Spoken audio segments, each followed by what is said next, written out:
It is time to bring in Mike Cozzi and sports. Good morning, Mike. Good morning. I have to admit, I wanted to see what those games would look like, so I watched two of those Alliance football games. I was watching the Lifetime Network. Now, I want to tell you something. They were more fun to watch than NFL games. They allowed more hitting in them than they do in NFL games. They instead of having kickoffs, they just actually flip a coin and find out who starts at the 25-yard line. But they have no kick for a single point. You got to go every touchdown. You go for a 2-point conversion, and they had the playback referees where they go to when there's calls for recalls. You can hear them talking to the field. You can hear all what they're saying. I'll tell you what, it was much more entertaining than a standard NFL football game. And I'll tell you why. It's not fixed. Mike, I'm telling you, and if you look at the reviews that came in from the different newspapers, it got an okay rating because the players were okay. They were a little sloppy at first, but they've only been together for 30 days. The football was kind of fun to watch, and it was raw football like we used to have. It's not fixed. There's no decree coming from Broadway of who's going to win what game. Mike, a quarterback got smashed from the side so hard his helmet came off, and guess what? He got to put it on, and it was the next play. No yellow flag. He put the helmet on, and they continued play. That's exactly right. So it was kind of fun to watch, and good. And who knows? Maybe if enough people like some of the stuff that's going on there, just maybe they might do something with that with the NFL. If enough people say they like football the way it was played in the '80s, yep, they may go back to it. Yeah. What a concept! Yeah. So it was kind of fun to watch. But anyway, so that being said, what did you do with watching sports? First of all, how'd the racing turn out? We did all right. Down at Gulfstream, I pick in the Gulfstream at Tampa, picking the 8th race to Visaderio. Ran a game second, but we caught the exacta there, and that paid $36.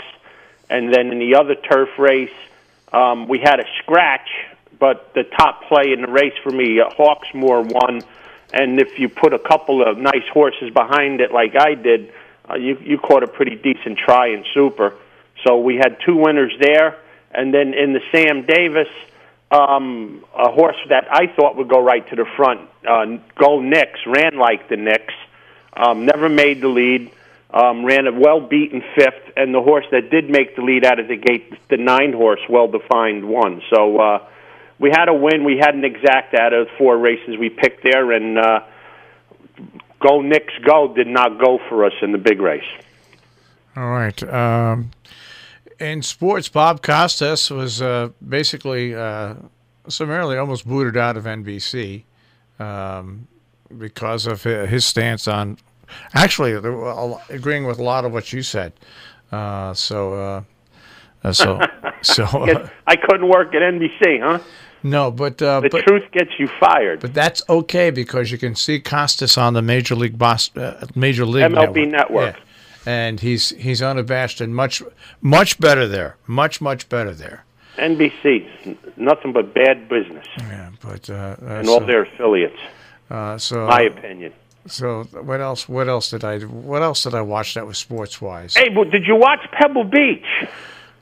I watched where it was sleeting, and they had like a half inch of sleet on the ground. Yeah, but that's not my question.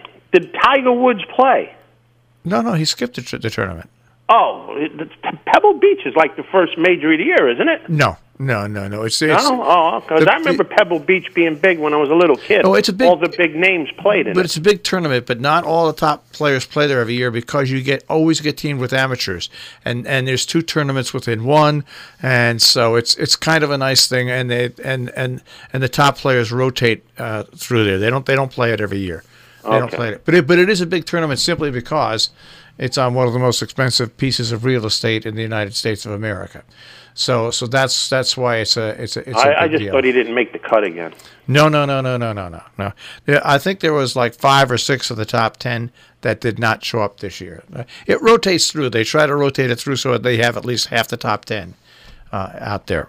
So no, it's not that he missed it's not that he missed the cut. It's that he didn't show up. Okie doke. All right. What else? What else was there that went on this weekend? I mean, it was. Hey, is that big mouth receiver from the Steelers in trouble? Did he do something? I don't see it. I thought anywhere. I heard he did something. I don't see it. I don't see it anywhere here. I'm taking a look. Well, they're not going to put it on the news because they don't want to make him look like a bad guy. But I thought he did something pretty bad in Florida again. He might have, but I don't see it here. I don't see it anywhere. Folks, when we look up things in the NFL, we can't go to sports websites. We have to go to police blotters. Yeah. You know what was interesting, though? I don't know if you saw this in the National Hockey League. The Rangers' backup goalie, Alexander Gorgiev. Yeah, 51 saves. I watched the game last night. 55 saves. 55. That's why they won. If the Civ was in there, you knew he couldn't do that. That sounds like the old days with Gump Horsley. And I'm going to my next piece there. Take a picture of the local hockey results from yesterday, folks, because you might not see this again for a long time. But they all the won? Rangers, the Islanders, and the Devils all won yesterday. There you go. You're right. You're not going to see that for a long time. No, especially a Ranger goalie making 55 saves. You're not going to see that like maybe for the rest of your life. No, but I'll tell you what, that does remind me of those old days with Gump Worsley and Eddie Jockman where they used to flip-flop all over the place. Yeah, I don't think the Rangers gave up 55 shots back in those days, though. In the early days of Jockman and in the early days of the Gumpers, yeah, they did. But once they got good, they didn't. But 55 shots on goal, holy smokes. That's like playing 2 games in one. That's one of those nights when Toronto says, we did everything right tonight but score and just move on. Yeah, that's unbelievable. 55 shots on goal. I saw that, and I said, we got 55 is a lot of shooting. I saw that, and I said, I got to talk about that with Mike because that's one hell of a. Hey, a friend of mine was out in Vegas this weekend in the handicapping tournament, and I think he said he came in 37th. I gave him a couple of winners, but it wasn't enough. But you get paid handsomely. Let me tell you something. I'm not going to say what he got, but he made a nice piece of coin for coming in 37th. It's a tough tournament, but it's a good tournament because all you're going to get is a $2 win place bet. So it's not like the ones that they have locally around here where you have to bet this, and then at the end of the tournament you could send it all in on a horse, and that's not a tournament. A tournament is who could pick winners in a limited amount of bet with a limited bankroll and have the most amount of money. That's a tournament, and that's the way you're supposed to do it. So, and in those tournaments, a measly $10 win can mean the difference of like 25 positions at the end of the tournament. So the main thing is picking winners, and he picked some winners, and he got rewarded for it. So hats off to Willie. All right, now one thing else I want to bring along about the Alliance Football, they are creating this app, and they started it, where you can on your smartphone, you can follow each play live. It's actually comes up on the smartphone. And what they're developing right now, the speed's a little too slow, but most writers think what they're developing. What do you think they're developing for your handheld device? Somebody to tell you what it's saying? I don't know. If they can get the speed up enough, and where it's actual real time.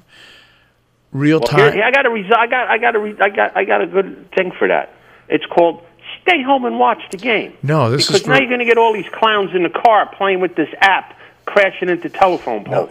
No. The app is for most writers think that the NFL is trying this out and trying to work out the kinks in the software. So with the beginning of betting across this country, you can actually real time bet on an upcoming play. That's what they think that the NFL is doing with this. You need help, then, boy. Yeah, you're betting on the play. Yeah. 1-800-GAMBLER.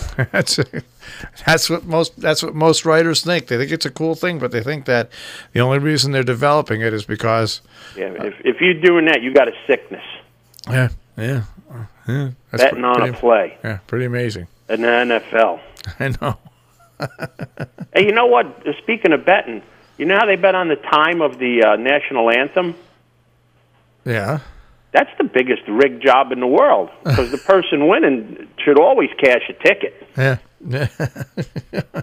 And there's some pretty big names, and you know, I'm sure those people have friends, and you send a couple people to different casinos and spread the wealth, and then hooray, we won a lot of money. Speaking of the national anthem, you see how the NFL quietly this year got around that controversy? Yeah, because everybody's standing up. No, they didn't show any national anthems except for the Super Bowl. Trust me, if they were kneeling, you'd know about it. They're standing up. But they didn't. They didn't show any national anthems. Unbelievable. That's a shame when it has to come to that, isn't it? It shows you about corporate America. All right, there, buddy. I'll speak to you tomorrow. Have a great day, guys. Take care. Mike Cozzi with a check on sports here on Robin Hood Radio in just a few.